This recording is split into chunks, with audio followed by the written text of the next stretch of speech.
Guess what? What? Guess who's back? Back again. Some shady? No. Huh. Madmen's back. Tell a friend. Joke's on you. You're a Doctor Who fan. You don't have friends. That's true. We're not even different people. We're just talking to each other. This is actually 50. we're the same person. This Pixel is actually an AI that I've created to respond to everything that I say. Hello, Connor. I need to get more people in here because I'm not taking this disrespect from an Australian. But no, we are back. First stream of 2025. Madmen with a Box is back. Jimmy was meant to be on. News to us. Who's Jimmy? Who's Jimmy? Who is he? But no, we are back. And I want to say, Pixel, congratulations. Thank you. Yes. For those who don't know, Pixel got his doctorate back. I did. That's He did. it. That's But no, something more important. Our Mr. Pixel here, Mr. Pixel here is engaged. Congratulations to Pixel and the very lucky sometime soon Mrs. Pixel. As soon as we can get the government, let us. Yeah. Okay. Yes. Congratulations to both of you. It's all about applying. Best Christmas gift you could ask for. Yeah, it was a very good trip, and it was all very nice and magical. But somehow, even with all that, I did miss you too, Chris. Oh, thank you. Someone had to. Well, I know you were busy. I heard the 50% boys borrowed you for a little bit, right? Oh, that was before. That was back in November. Yes, they did. And for those who are wondering, Pixel is referring to the 50% Doctor Who podcast. Connor is currently in the chat. Aiden put up, his co-host, put up a vlog about the Brisbane trip that they had. That I was there for a day with them for the Sylvester McCoy fan meeting, courtesy of Sirens of Audio. So go check that out. Joe is here. We're joined by True. Everyone is back. You know that scene in Stolen Earth where like the Doctor is like meeting everyone on the screen, and then he's like, "Everyone but Rose. Replace Rose with Jimmy." No. Replace Rose with Landry. We don't have him back yet. We don't. We think about him. I sent him a link. Gevain should be coming too. Ooh. Yes, indeed. Literally everyone but Jimmy. I did send him a link. But no, He's we still are doing back. the comedy though, right? I assume so. He's been a bit quiet about the comedy stuff, so I'm hoping Jimmy's doing well. Good. I mean, we do occasionally get a message. When I updated him about my engagement, he said congratulations. So, yeah, no, and then All right, Pixel, congratulations! Like you didn't have you. to like be so passive aggressive about it. I wasn't. Dude gets engaged and he thinks He mentioned it just before you got here. You know, Jimmy told me congratulations. It wasn't a passive aggressive thing. Wow. Wow. It's been 4 minutes and I'm already. Why did I come back? That is the question, though. Why? Why did any of us come back? I don't know. And that's it. And Ashan, welcome back. Ishan in the chat. That is another question. What is Jimmy? What is a Jimmy? What is a Jimmy? Why is it Jimmy? Is it a Jimmy Dodger? No, that's a Jammy Dodger. Jammy Dodger. You call yourself a Doctor Who fan? I do. Yeah, we're still long distance for right now. 50%. Connor. Can you imagine trying to buy a house in this economy? Oh boy. What's the deal with the housing crisis?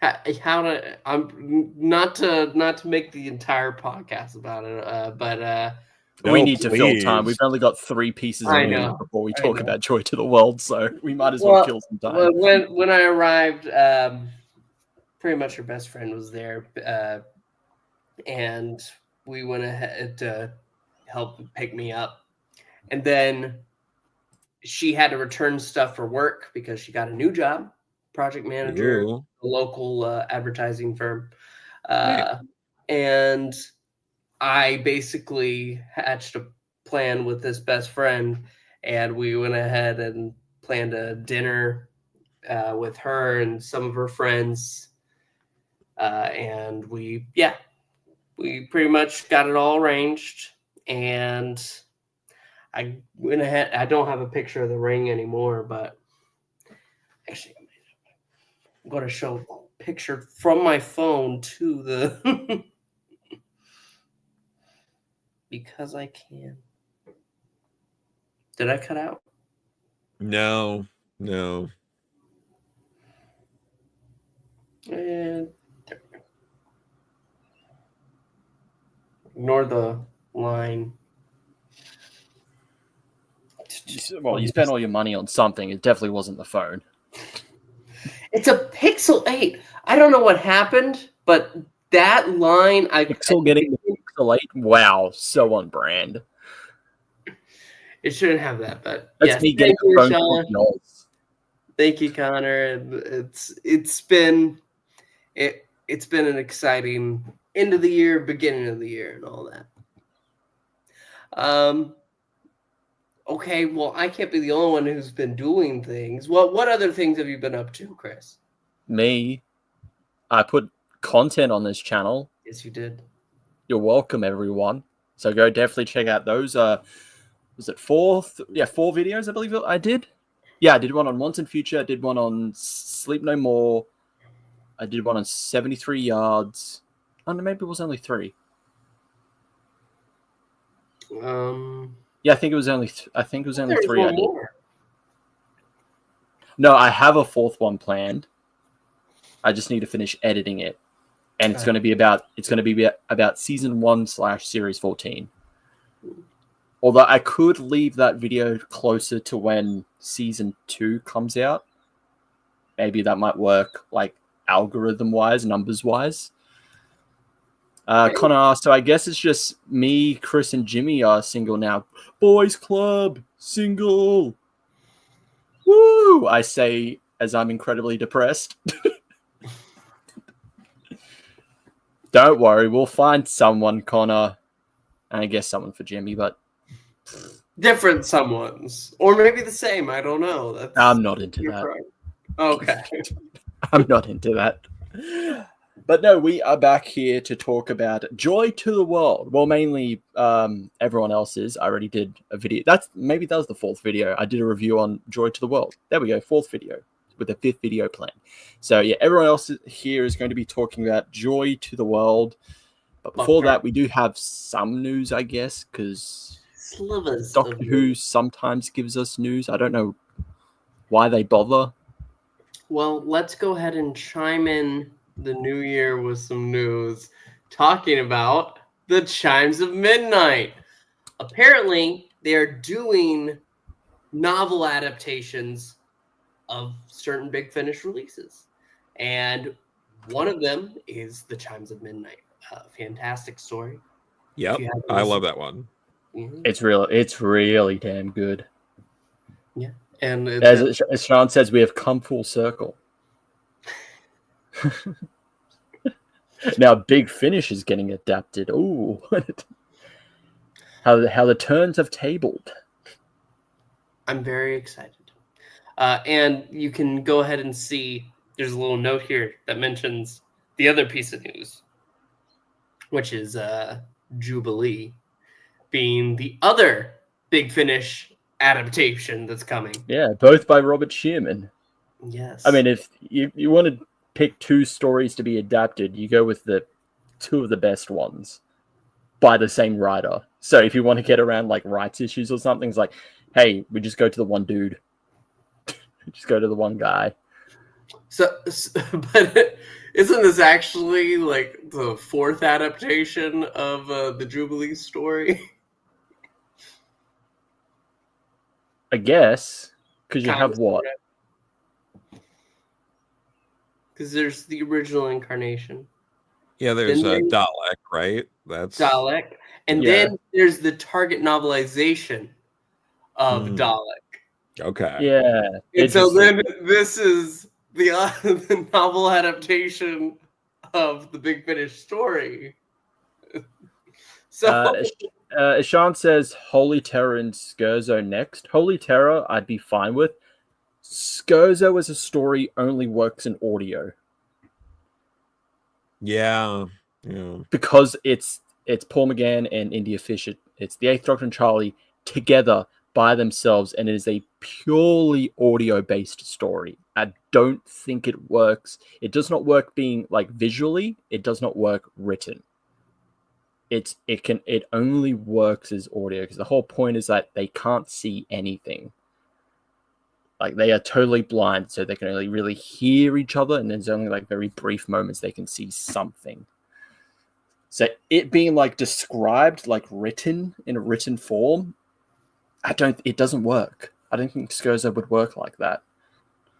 But Holy Terror, more Frobisher, hell yeah, let's go. More Frobisher is what we need.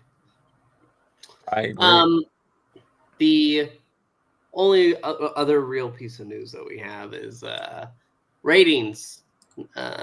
So the top 10 Christmas Day for the UK, number 1 was Gavin and Stacey, which was kind of obvious.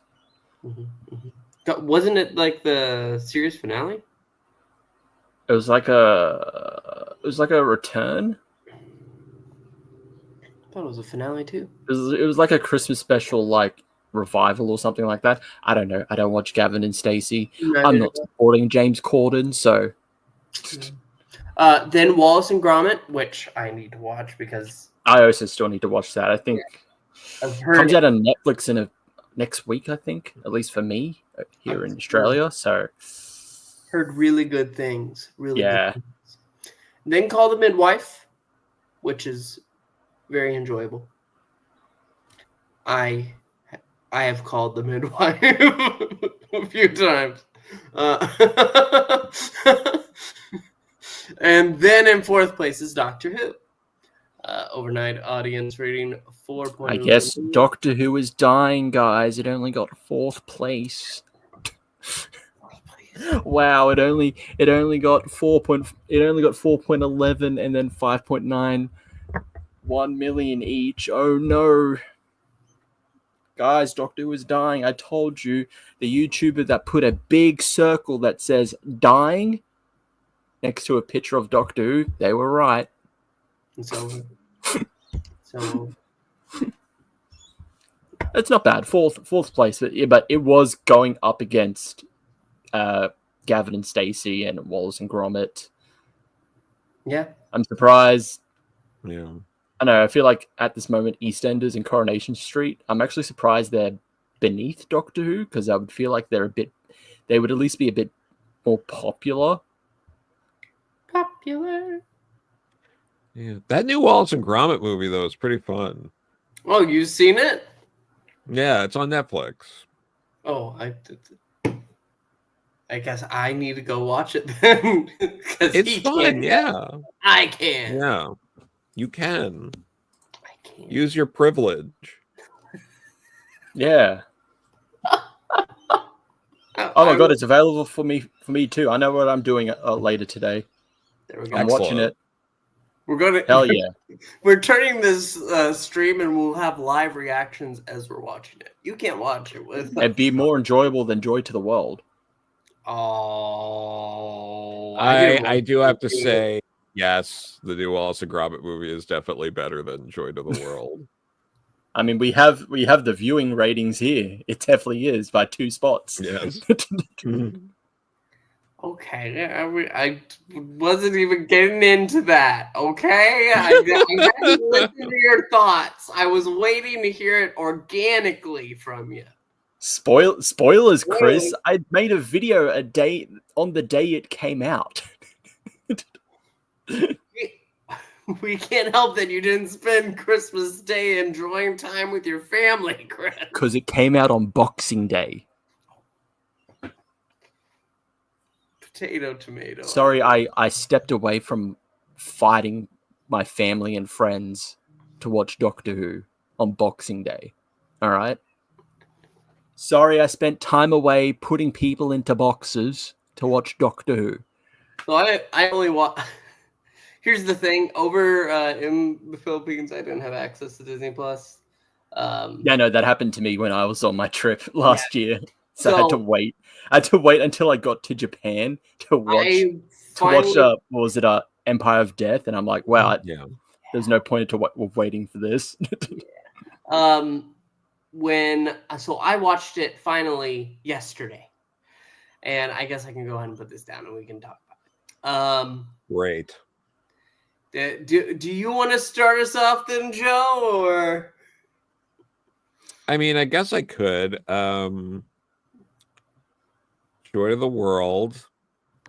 So I watched it Christmas Day, and then I watched it again today, and I definitely feel like I was more forgiving the first time I watched it on Christmas Day, because I do enjoy Christmas and such. It's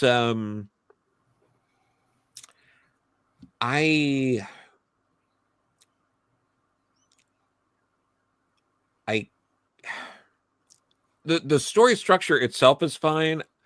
I kind of hate the concept of the time hotel. Okay, yeah. I really like I was okay like with the concept of the time hotel, but yeah. Like I was kind of like I've just been thinking about, the more I think about it, the less I like it. Like, it's just like the idea, the way it's like executed through the episode. The second time around watching it, I was just like, actually, I think this is just kind of stupid. I will say that how to get into the time hotel, or how like guests leave the time hotel, is stupid.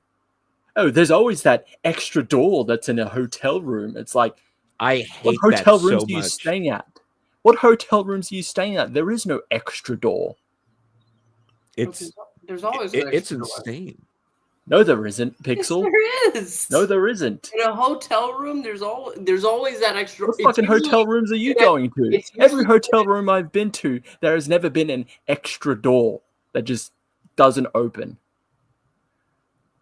I mean, it's usually locked from the other side. It's usually a connecting door. Connects to the other room. But if you like, Well, there's always an extra door that you don't use, you don't touch, you leave be. No. Yeah. Not in the hotels I've been to, which have been pretty standard regular hotels. But look, okay, Pixel, I know what you're saying. And yes, but also we're not stupid enough to not realize that when a door faces another room that's clearly on that's where that door would then go. I know. Yeah. Like, even if that was a thing, it's like, yeah, we would know where that goes to. That's just going to next door. It's not like some mysterious, like, oh, they just put a door here and it just doesn't lead to anything. Yeah. It's like, you have that, you have like, what is the purpose like a show like this that's been on this long, that then, you know, again does the thing where it's like, oh, there's this like time hotel that's very specific to Earth that just, I don't know, it's just like,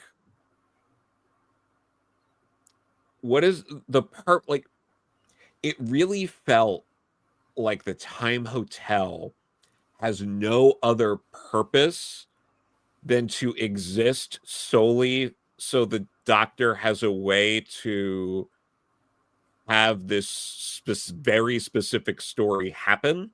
Like the structure of how it goes and the threat and how the threat is then thwarted is all very specifically reliant on this time hotel to exist, that doesn't really have another purpose other than for this story to work.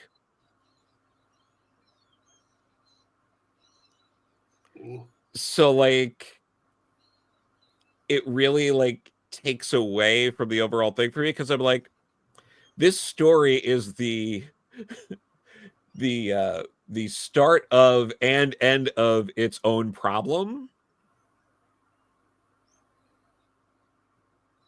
Well, I mean, the time hotel itself isn't the problem. It is the setting that's being used, because the briefcase,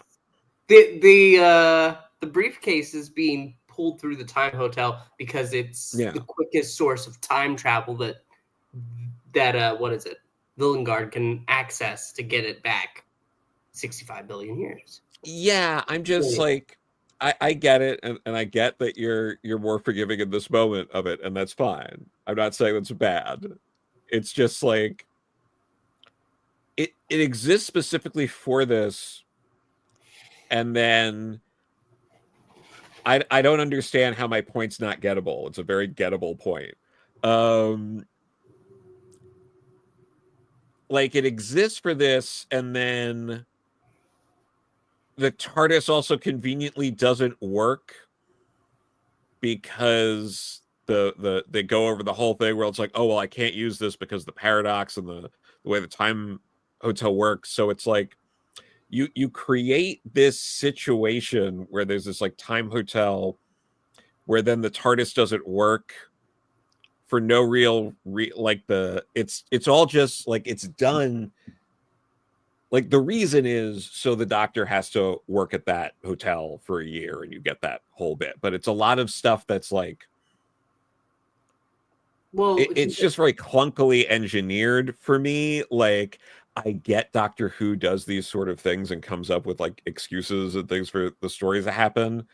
It's just that this particular story felt so lazy about it. It felt like it wasn't trying to hide the fact that it's coming up with reasons to not use the TARDIS and reasons for the doctor to do this and that in a way that just was like not like it wasn't working for me. It felt lazy. It felt like it could have been a lot stronger. I didn't feel that because he didn't have the TARDIS. When he gets left behind by his future self, the TARDIS is in the time hotel. So he's on TARDIS. No, I get that. I'm just saying, like, because any other story, it would just be like, oh, we'll go to the TARDIS and go back in time to stop, like, to thwart this and that. And it's like, we like it very specifically was like off the table because it was in the time hotel to make the story work. Like, it wasn't working for me. Like, it was very, it felt more surface level engineered than a lot of other Doctor Who stories that do similar things, because this is a story we've seen before, more or less, but they usually just do a better job at like making that make sense, like why certain things happen. It was very much like, here's a MacGuffin hotel where it works exactly in the way that the script needs it to work so the story can happen. And like it just, because the part where he goes ahead and has that line about using the TARDIS to go ahead and thwart because the case is about to explode again. He's like, he's trying to figure out how he can go ahead and go back but he can't use the TARDIS to do it. How is he going to get out of this? And then he realizes, theoretically, come in, and he steps into the door. It's less about the TARDIS wasn't a problem, or wasn't it wasn't able to be a get out of jail free card, because he's saying that he has a different way to solve it. I mean, just I don't know. No, I get it, and it's fine to not feel as strongly as I do about it. It's just like it just really like it didn't like it just like repeated viewing made it like work less for me.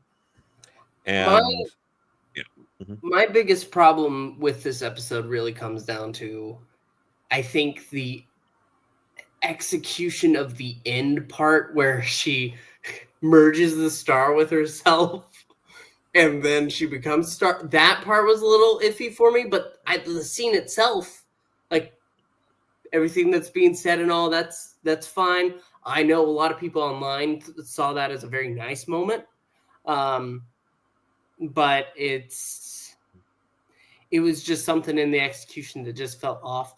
I loved when he does go back around and uses the rope and goes through different streams, goes through different doors, through the time hotel's rooms, and to just pull the door off from,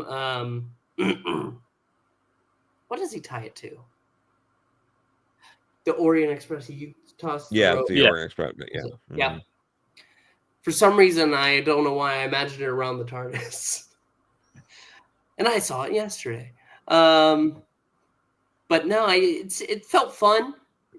I think I liked it better than the last Christmas special, actually. I think that my favorite part is that year that he has to stay with Anita in that hotel. I think it's a very good breathing moment. Yeah. A lot of the character moments work for me. Yeah.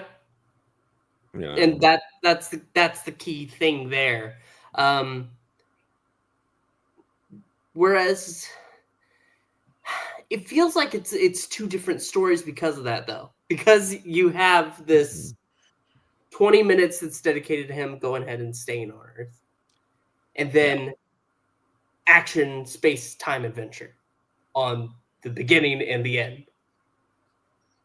It's like Moffat had two different story ideas. He was like, well, I have to merge this into one, so we'll just slot this here. Yeah. Okay, Chris. I haven't seen your video. Give your thoughts. How dare you? How dare you? I rescind my congratulations. No, well, yeah. My thoughts on it have not really changed. I think this is the most 7 out of 10 episode. That's 7 out of 10. It is okay. The year that the Doctor stays with Anita is definitely the best part of the episode. It is it is so damn good. Waste of Nicola Coughlan as Joy. Yeah, she is. As Ashan says, like Joy felt really superfluous with the other three side characters compared to the other one-time companions.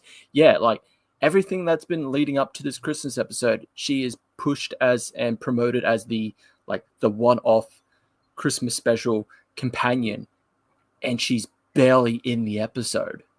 Yeah. And sure, she has a really good moment when like the Doctor is purposely being mean to her to snap her out of the Starseed's control. That's a really good moment. But other than that, like she's unfortunately a nothing character.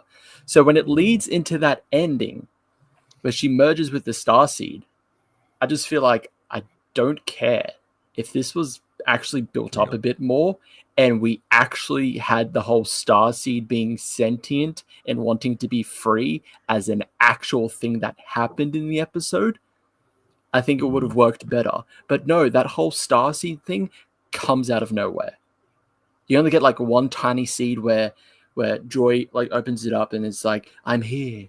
or something like that. Other than that, that whole thing that leads into the ending makes no sense because it is not built up. But other than that, it's a fine episode. It's definitely one of the weaker Christmas specials. Yeah. And what else is there? I also feel really bad because I get that the segment at the end when you do see her mother and she says goodbye and it's going to be the last goodbye. I think it's a bit too much that she disintegrates and merges with. She pulls her into joint. It feels like she's death raying her own mother. And I get what they're going with. I just don't think they should have poor word to use, but executed it that way. It should have been done. It should have been done differently, or even just not do it at all. And she looks up to the sky and joy. The whole thing is everyone sees now the Star of Bethlehem, and it's bringing joy to everyone. Joy. And also that couple in World War II, that in the World War II setting, pointless. Everyone else in those different time zones is brought back towards the end of the episode. The World War II one wasn't.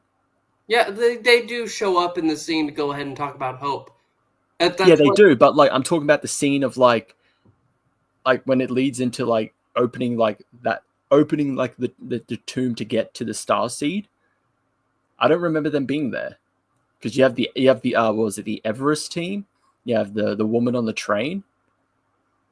They're there, but not the World War II couple. I'm confused about which part you're talking about. So the doctor, when the doctor is he gets the rope from the Everest team, and he loops it into the Orient Express to open up to get to the Star Seed. To go ahead and pull that. Yeah, no, they weren't part of that. It was just one of the rooms that he was randomly opening up. Yeah. For so are the other two before they were implemented into the plot. They were just random, but not the World War II couple. I felt if you're gonna bring all of them back that you went into at the start of the episode, why weren't they involved in some capacity? I mean, I liked his little message about hope at the end. We must keep hope. I wish it should have ended with him calling Ruby instead of Ruby getting a phone call from her mum. Yeah, because that's what it felt like. It was pushing it towards. There's the Auld Lang Syne, for old friends. It should have ended with the Doctor calling Ruby.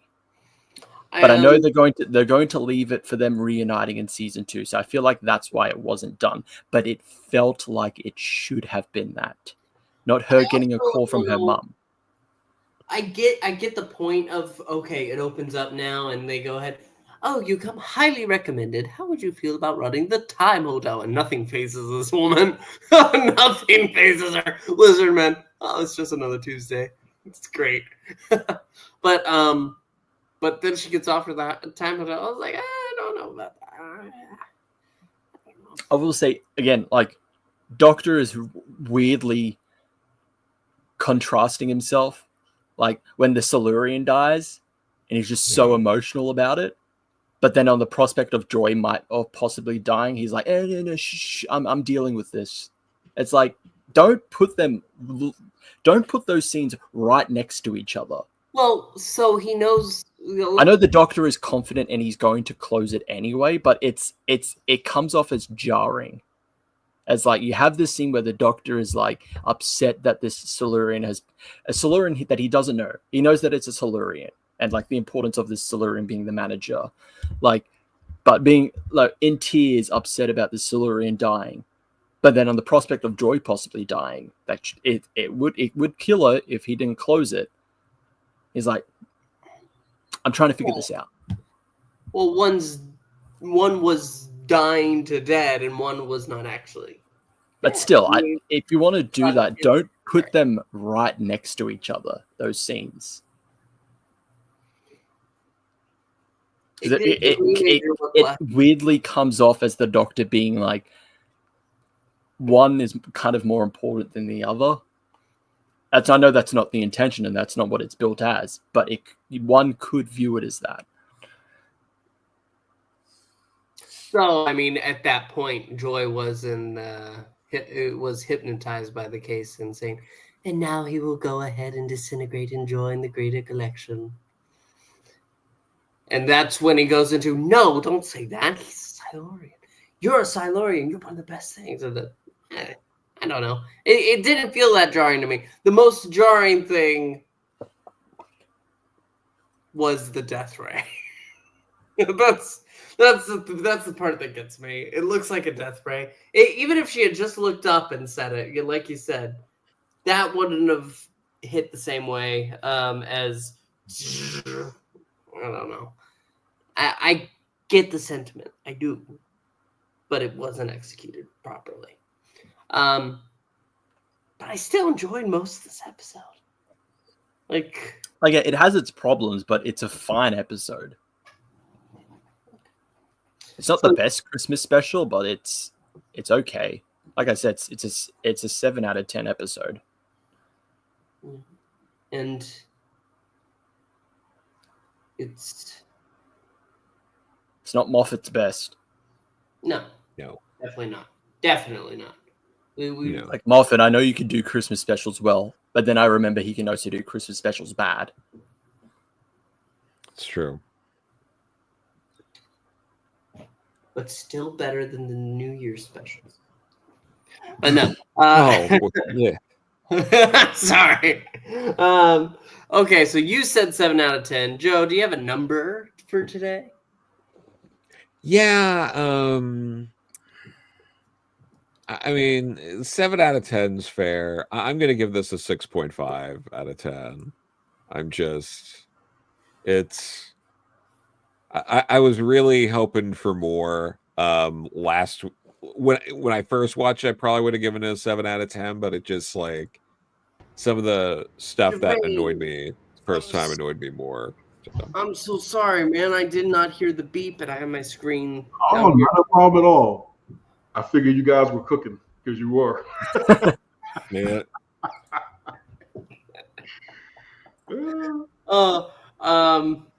So 6.5 out of 10 for Joe. Gevain, go ahead and give us your thoughts. Oh, no, I'll just give it real quick. I came in the middle of it, and you guys were pretty much saying all of the things that I was thinking.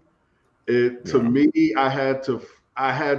episode actually made me self-aware because for a moment as I was watching it, I watched it twice. I'm going, okay, am I bothered by this because I'm a grumpy old man who walks into entertainment now, always with my very critical eye going, what is wrong with this and why don't I feel good about this?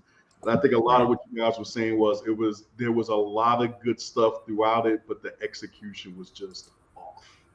It's just it was either things felt smashed together or things didn't quite go right. Things contrasted in weird ways. I agree when the whole program, the whole story is called Joy to the World, and she pretty much shows up at the beginning and doesn't show up until the end again. It reminds me of like a movie that I really like for the same reasons, which is Chronicles of Riddick, which it's like it starts off as Jason and the Argonauts, but then it just becomes like a Prison Break movie in the middle of it for no particular reason. And then just comes back to the Jason and the Argonauts story at the very end. Great ending. If you haven't seen Chronicles of Riddick, fantastic ending in terms of when he does what he needs to do and slumps into his seat and realize he's now emperor of the Dreadverse or whatever it is. But it's just like, dude, if you just took the middle part and just excised it and had that be like maybe the second Riddick 2 and the bookends around it be Riddick 3, you would have had a strong trilogy. And this felt the same way. It was just like Anita's story and Joy's story felt totally separate, totally disconnected. It should have been the Anita story should have just not been a Christmas episode. It should have just been a separate story. It reminded me, I was trying to think of the one that kind of echoed for me. the Capaldi one, and I'm not trying to compare this in any way, but I always get these names mixed up. Is it Heaven Sent, the one where he spends all that time alone? It was like a poor man's version of Heaven Sent, the Anita story, and it was just like, all right, dude, yeah. So and that's why my score for it is gonna be 5 out of 10 because it had me just that torn. It had me that torn between wow, there's some really good stuff here, but man, the way they stitched this together, I think it did all the stories involved a disservice.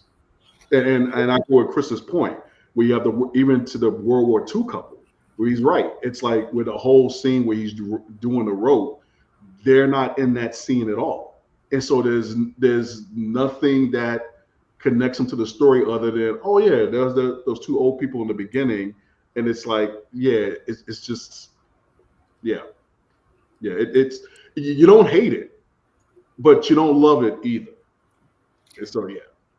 Poor man's Heaven Sent or rich man's Power of Three. Yeah, that's another one. Yep, there you go. Chris is right because it should have had the same ending as Witch in the Wardrobe, whatever the doctor, whatever is in the wardrobe, where he reunites with the Pawns, which is the only thing that makes that Christmas special worth watching. Yeah. He should have reunited with Ruby at the end because that's clearly where it was going. It's corny or not, cliche or not, that was the proper ending for it.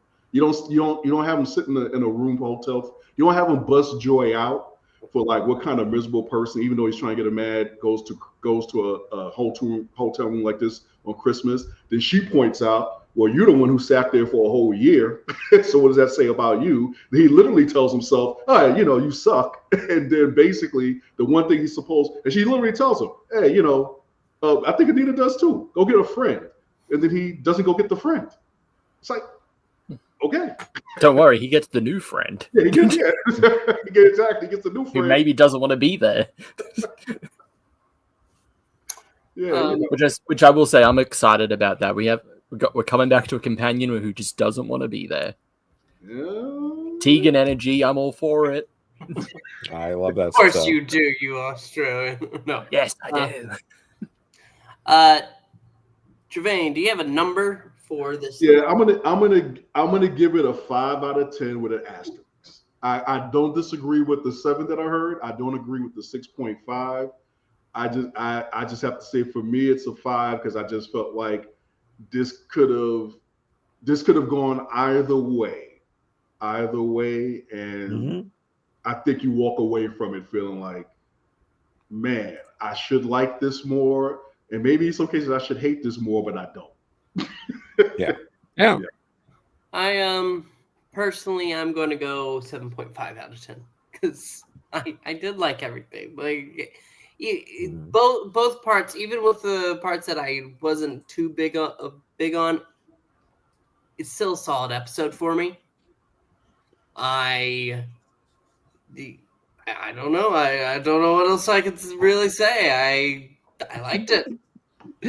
I like the time hotel. Very interesting concept that I think very cool would come up again in the future. I don't know. He's going to revisit it. Yeah, he's going to revisit it. I hope he sees Anita again. I really liked their year together. So, and that's the part that I really when you go ahead for a Christmas episode, even though they were going through multiple times of years in different settings, they never lost that Christmas feeling in that year that he's stuck there for Christmas. And that's part of that whimsical, like, yes, that's what I need. Feed me. But that's what I have to say. So 7.5, 7, 6.5, 5. And you out there, leave your ratings below. Sean says 7 out of 10 for me too. Yep. Yeah. So yeah, it was fine. Could have been a bit better. To quote Chris Chibnall, could have been better. Okay. But no, we have season 2/series 15 to look forward to. Yep. Yeah, well, he's gonna bring Anita and the Time Hotel back at the end of this series. That's what's gonna happen. If Moffat is doing another episode, he's bringing Villain Guard back because this is the second time he's done it. Yep. He's going to bring the Time Hotel back. Maybe he might bring Anita back. So now the question is, how does this Flood lady play into all this, which they've apparently dropped? I was expecting to see something. Who knows? Exactly. I'm not trusting Russell. After the shit that he gave us with that season finale, I'm not trusting him with with an actually good reveal of who Mrs. Flood is. It's going to be something stupid. Man. It's going to be the Ronnie's evil twin sister. Evil? You trying to say the Ronnie was good? That. Don't you just feel the Ronnie in the air? It's like somebody's itching to bring the Ronnie back. I am 100% thinking that it is going to be so stupid that it would turn out to be the Ronnie for some reason. Mm-hmm. Moffat said that he apparently isn't writing in season 2, but he's read the season 2 finale before he wrote Boom. Even remember Russell had this all. He said he had at least 3 seasons planned, so more than likely he had at least the scripts done, or at least like the plots done for 1 and 2. So cool. And their friends is like, hey, buddy, have a look at my work. No criticism, please. If Moffat was a true friend, he would have criticized him. When do we think season 2 is there? That was Sutek taken out for walkies, then killed. To be fair, Moffat said that to come back to Doctor Who, he'd have to be crazy. It might be too late. He might already be crazy. What do we think season 2 is airing?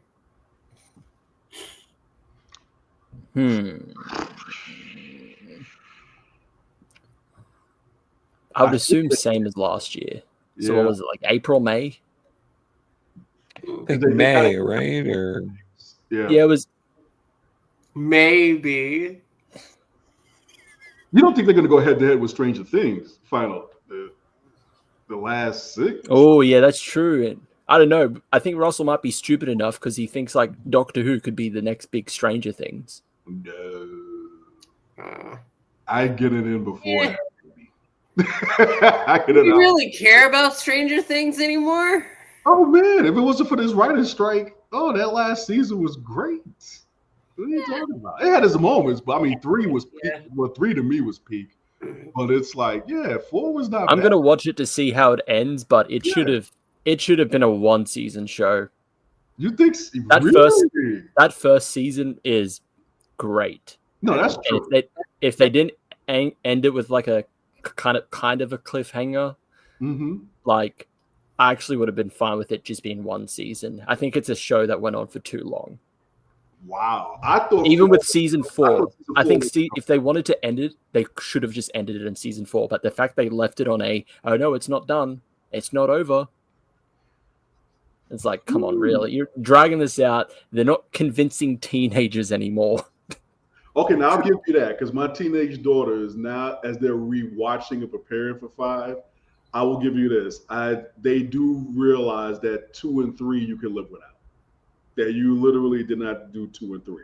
I was impressed with season 4, but I could see your point.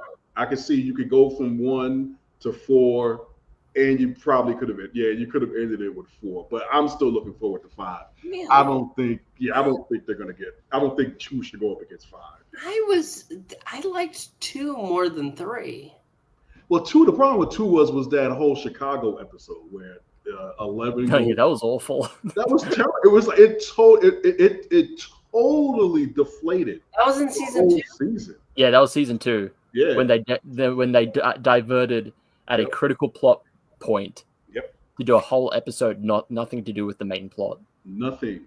It was just like really, guys. And then future seasons didn't bother to follow up on it. Yeah. Well, it was supposed to be a spinoff, and it failed. Oh, I love when they do that. Remember when Supernatural had like 20 million spin-offs and none of them worked? Yeah. I love when shows do that. That's an interesting piece of information. So when he was writing Boom, he hadn't read Empire of Death, but he had read the season 2 finale. Okay, but that's our show. Russell probably told him, "Don't worry, Steven. It's really good. People are gonna love this. I'm bringing back a classic villain. They're not gonna figure it out. The series comes out. They'll love it." Little did he know, we figured it out. It was super fucking easy. Do you know what an anagram is? Russell An doesn't. anagram, right? Russell doesn't. Russell doesn't know what an anagram is. No, I know. That was the But joke. like that was embarrassing though, right? Like Yeah. really embarrassing on That was like so such bad. a deep level. And I said the fact that like, we this new season 1, we want it to be inviting for new viewers. And it's like, no, it doesn't work. Yeah. Once you get to the Devil's Court, it doesn't work. Because that at least partially relies on you having watched the giggle. Yes, that's correct. And then it's like, okay, I need to watch the previous 2 episodes of that 60th anniversary. Oh, I'm going to have to watch series 4, but then they mention other companions in the Flux, so do I have to watch all of New Who? Oh, but then they mentioned the Toymaker. Do I have to watch the Celestial Toymaker? You see, when you can be pedantic, it gets really confusing. Yeah. So,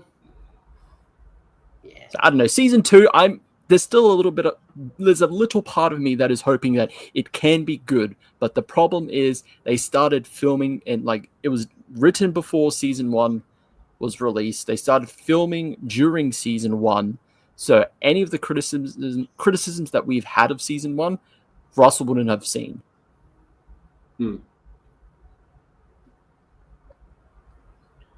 So there's the part of me that's wondering, are we getting the same with this new season that we had with the previous one?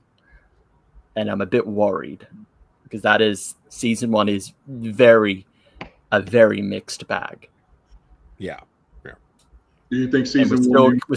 It seems like we're still going to continue the whole semi-fantasy, like the pantheon of Discord, like facing off against gods, which I would be fine with if it wasn't done terribly. So you think they blew all their goodwill with season 1? With most fans, probably.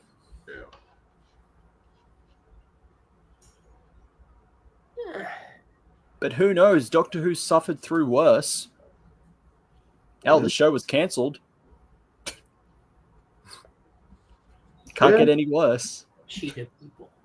Well, they can always go the long way around. So. We can't reboot a 3rd time.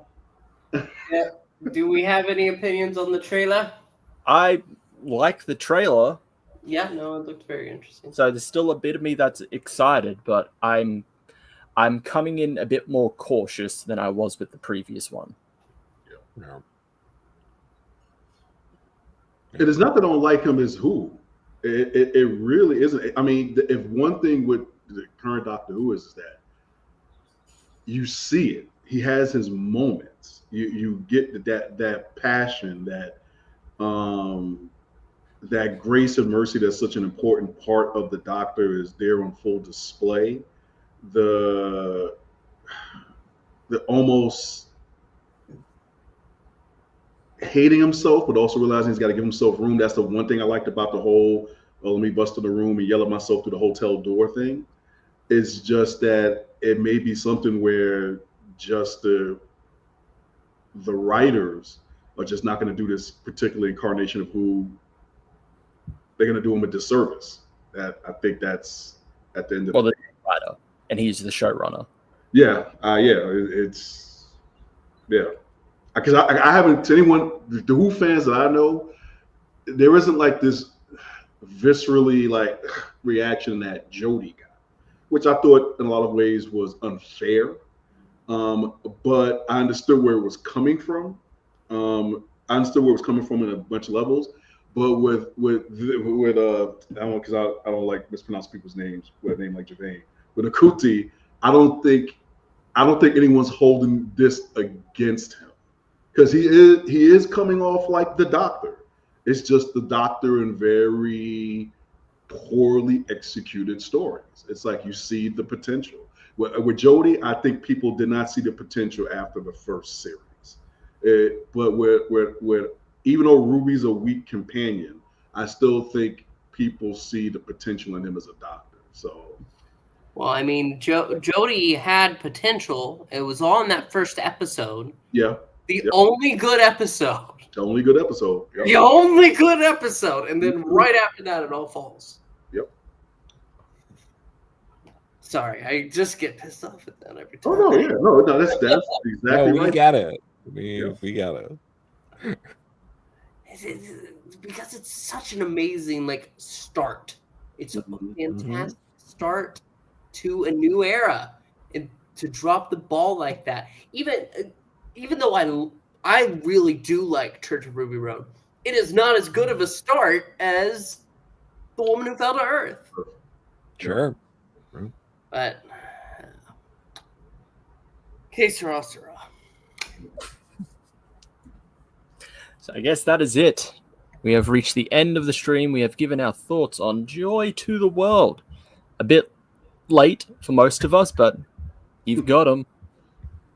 I hope you're satisfied, Internet. Now you can choose your allegiance. We're not that far off. Don't you not know, Pixel, everything on the internet is a parasocial relationship. I can't support someone unless I know their opinions that align with mine. But no, Joy to the World, it's fine. Yep. Good or bad, we're going to talk about Doctor Who. Someone has to. Because the general public isn't. No. But we'll be back next week. We're back. We're back. All of us. Everyone except Jimmy. Landry. Why would you do that? And Landry. Jimmy's in mourning. Jimmy's in mourning right It doesn't now. work because at least Landry will appear sometimes. Oh, that's fair. Okay. That's nice. It'll be nice to see Landry. It would be nice. I agree. Hopefully we'll get him back soon. Until then, farewell. Allons-y! Oh, Lord, that